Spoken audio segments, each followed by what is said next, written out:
everybody. So today we are going to do a science experiment where we see what paper airplane can go the farthest. So first I gathered my materials.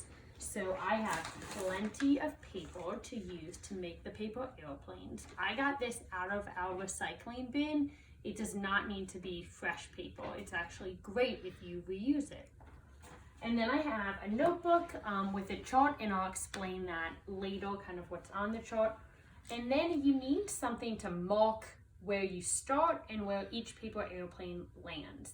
If you do this outside, you might like to use a rock or a stick. Inside, you could use tape. I'm just using markers because it's what I found. So I have one that marks my starting point, and then I'll hold on to these to mark where each of my paper airplanes ends. Oh, and the last thing that you need is a lot of space. So I'm just using our entire length of our apartment. If you're outside, you could use the sidewalk, or you could just find anywhere where you have some space so that you can throw the paper airplane. So the first thing that I do is I make a paper airplane. So if you already know how to make one, you can make one. What I do is I fold my paper, hot dog style, and then I open it back up and I fold the two corners down. Then I go back and I fold it on that same crease I made originally. And then each one of these sides, I just flip over. For the first paper airplane, you want to just make this simple model because we'll get fancier as we go along. So I have my first paper airplane. And then I'll show you the chart. So I made this chart and it says drawing of airplane, description of airplane, prediction, that's how many shoes, how far I think it will go, and how far it went. Here's the drawing that I made of my first airplane.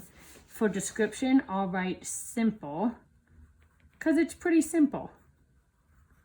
And now I have to make a prediction of how many steps or how many of my shoes. I think it will go 10 shoes.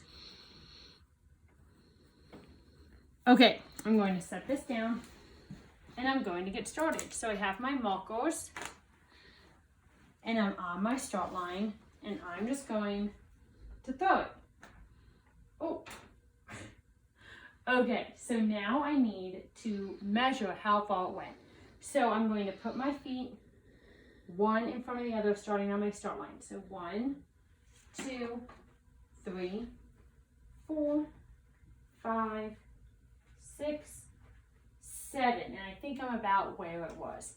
I'm going to put this right at my toe, and then I'll come back over, and where it says how far did my airplane go, I'll write 7. So then I'm done. And now I get to try and make a better paper airplane that I think might go further. Maybe I want to change my throwing technique, or maybe I want to bend the sides so that it gets more aerodynamic. Really, you can do anything that you think will help. Some of you I know are paper airplane pros, so I'm so excited to see what you come up with. Each time that you make a new paper airplane, draw a picture of it, write a short description, make a prediction of how far it will go, and then actually do it and see how far it goes. You can do this by speaking your predictions and how it looks, or you can make a chart and write it down. Whatever way works for you is totally great.